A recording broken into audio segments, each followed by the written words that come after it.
Hello everyone, welcome to ET Studio powered by ET Auto. We are live from Bharat Mobility Component Expo and we have with us a team of people from NVIDIA, Mr. Nileshkumar who is India head of NVIDIA, Mr. Milan who is heading the Asia Pacific region and Mr. Christopher, he is global head of the company. So we have with us Mr. Nilesh first. So Mr. Nilesh, welcome to ET Auto. Thank you. You have been participating in this exhibition for a while. So can you please talk about the highlight of your booth and what exactly are you observing in this exhibition? So first of all about this exhibition, so when you look around, there are a lot of component manufacturers, there are tier 1s, tier 2s. So when you look at what this exhibition offers is a possibility, a platform to interact with all these stakeholders. And finally, when we talk about new innovations, so all these stakeholders coming together and making the new things. This is where this is quite amazing to be over here. Now talking about what we are presenting here. Now if you look at from the mobility perspective, mobility is a new mobility. This is what we are now talking about. When we talk about new mobility, it is new fuels, alternative fuels, electric vehicles. This is all is the trend. Right. Now, when just I will pick up one thing, one part of the full package which we are showcasing here is about electric mobility. Right? When you talk about electric mobility, how electric mobility and why it came, because from the sustainability perspective. And what our endeavor as NVIDIA is to make these electric vehicles safer, because there is a battery which is involved, a lot of live electricity is around there, a lot of heat is being generated, so there can be some mishaps. So how we can make these electric vehicles safer. Then second thing is about lighter. The vehicle, when it becomes lighter, then of course the mileage is increasing. You talk about electric vehicles, then the range is increasing, and finally the economy of the vehicle is better. Right. So how we can bring our solutions into the market which make these vehicles lighter. And the third part is why EV has come up or alternative fuels have come up, to make it sustainable. Now this is where we try to bring new materials, new solutions which are even more sustainable. With safer and lighter, anyway the sustainability is coming into picture.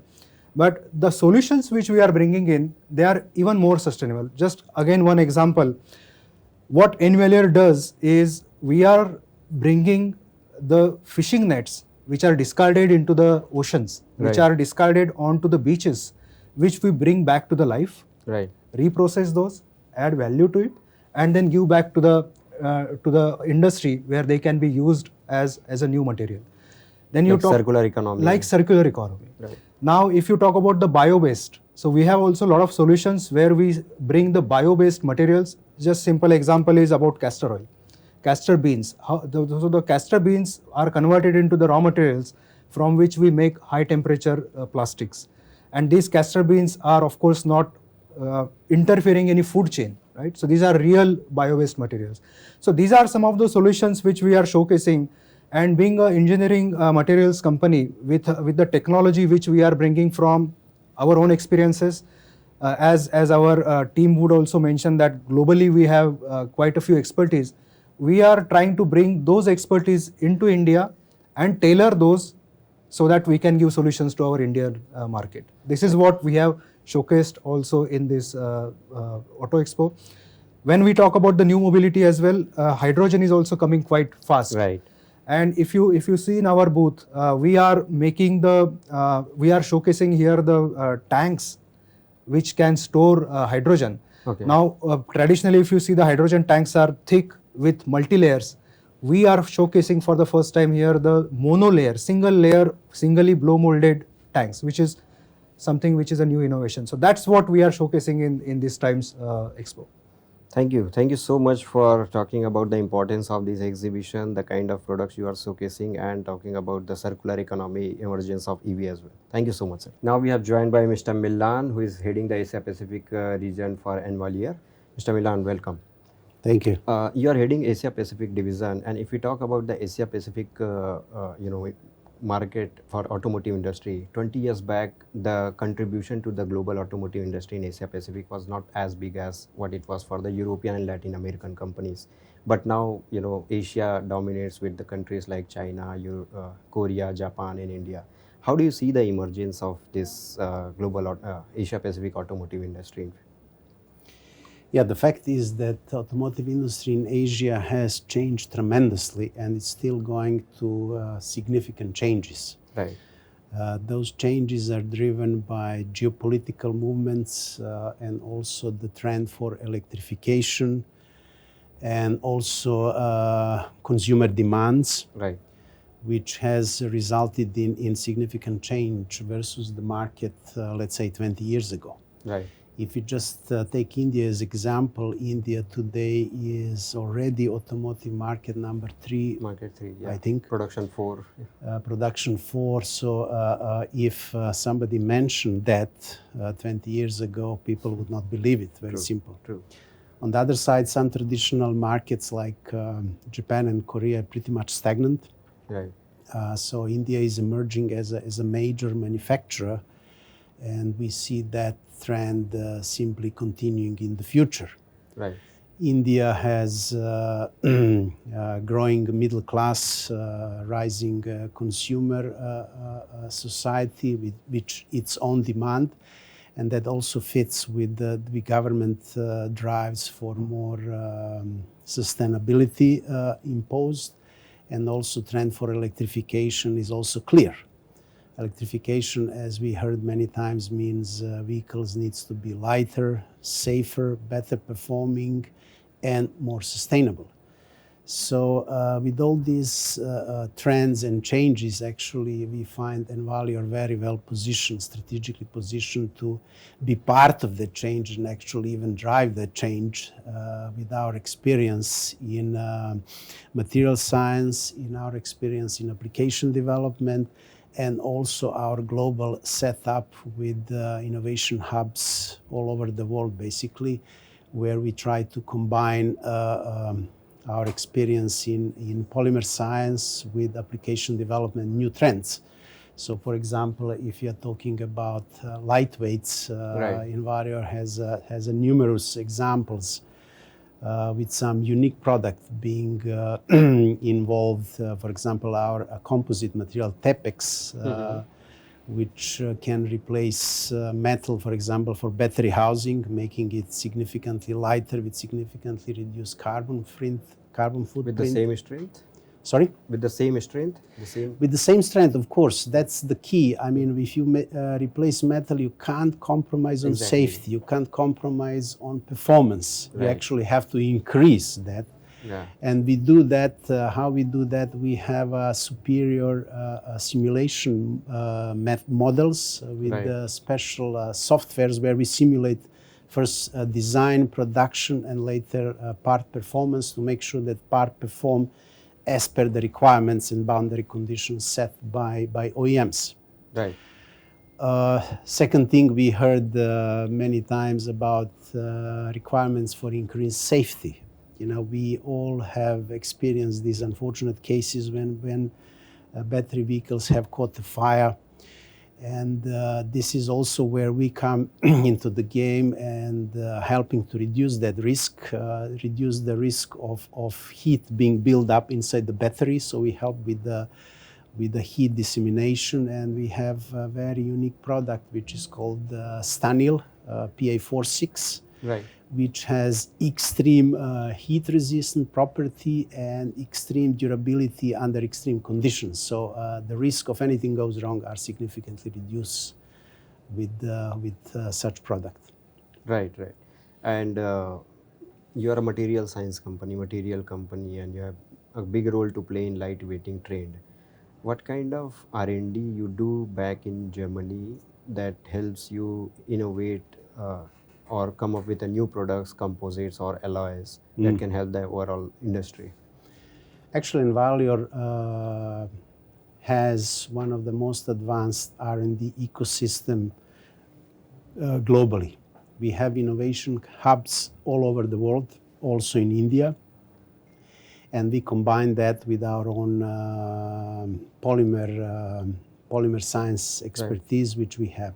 So basically what we do with our marketing arms, our marketing people, we collect the requirements from our customers, from the market itself, and we work with our customers on a partnership basis. Partnership basis based on, we call it co-innovation. Right. So customers come with the certain issues they have, and then we come into the game with our knowledge of polymers itself, of application development itself. So then we work together, starting from design into the performance, simulating performance of the component, into the testing itself of prototype, which we have our own part testing center. So to come to the final product. By doing that, actually working together, we reduce development cycle and try to help customer to bring the product faster to the market. You know, today there is an issue of very important element of overall competitiveness and productivity is how fast you can bring new product to the market. Right. So we help them with our knowledge, because we are expert for engineering plastics, Right. to bring the product right first time and to shorten the cycle, and thus making them more competitive versus their competitors in their market. Because today customers are not looking for just raw material suppliers. Right. You can do everything. Customers are looking for development partner companies who can work together into bringing both sides next step forward, again along these trends which I have described earlier. Great. Thank you so much, Mr. Milan. Thank you so much, and wish you best for your exhibition. Thank you. So now we are joined by Mr. Christophe, who is President Performance Material of Envalier. Welcome, Mr. Christophe. Thank you. Welcome. So I spoke to two of your colleagues about the Indian market and then the Asia Pacific market, since you are heading the global performance material market. Can you talk a little bit about the global trend shaping up in the automotive material segment? Sure. So basically the trends in the automotive material segments follow a little bit the trends that we see happening in the automotive industry itself. Right. That means you still have a coexistence of different powertrains, the combustion engine on the one hand, towards electrification, either full electrification or hybrid, and you see further trends like hydrogen, for instance. And all of the development that's happening in terms of materials goes into catering to the needs of these different powertrains, ensuring lightweight solutions, basically, of course, safety of the cars, and last but not least, sustainability. Those are basically the main trends that we see happening in terms of development when it comes to material. Yeah. And I see a great role your company has to play in this sustainability and lightweighting trend. So we spoke about lightweighting already. So maybe if you could touch upon the sustainability part of it, like how your company is addressing sustainability movement in the automotive industry or material science industry. Sure, absolutely. So Envalier as a company has set itself very ambitious targets when it comes to sustainability. It's really at the core of the strategy of the company. We want to reduce, for instance, our greenhouse gas emissions. We want to contribute to products and solutions that are decreasing the carbon footprint of the products used in the automotive industry, for instance. Right. We want also to make sure, and we already discussed that in the previous interviews, that we close the loop by, for instance, in our Aculon repurposed material, we are recycling fishing nets and bringing that, instead of using virgin and fossil raw material, using that to manufacture material and solutions that are used into the automotive industry, but also the consumer electronics. Right. Those are some examples basically of what we do. Important for us as well, we are looking to moving towards utilizing recycled energy only in the plants where we manufacture our products. So we have a full roadmap of different topics we cater to or we address to ensure that we bring the best solution and the best footprint when it comes to sustainability for what we offer to the industries we cater to. Got it. And composite material, engineering plastics, some of these materials have traditionally been largely used by aerospace industry, right? What inspiration automotive industry can take from aerospace industry to apply and make their own vehicle lighter as well as more stronger? At the end of the day, I think you just said it, right? That it will be about weight reduction. That's very important, right, in the aerospace for sure, as well as in the automotive, to make sure that at the end of the day, with a lighter vehicle, you have less consumption, higher range and everything. So Right. that's very, very important. And of course, in terms of safety, we have already addressed that, right? So those would be the two main topics where I would see an overlap between the automotive and the aerospace industries. And there is a lot that basically you can learn from the one to the other and the other way around. Got it. Yeah. And we saw that last year the European automotive industry was little down compared to the previous years. How do you see these? Has there been a situation because of geopolitical situations shaping up, or the emergence of Asia as a market and production hub?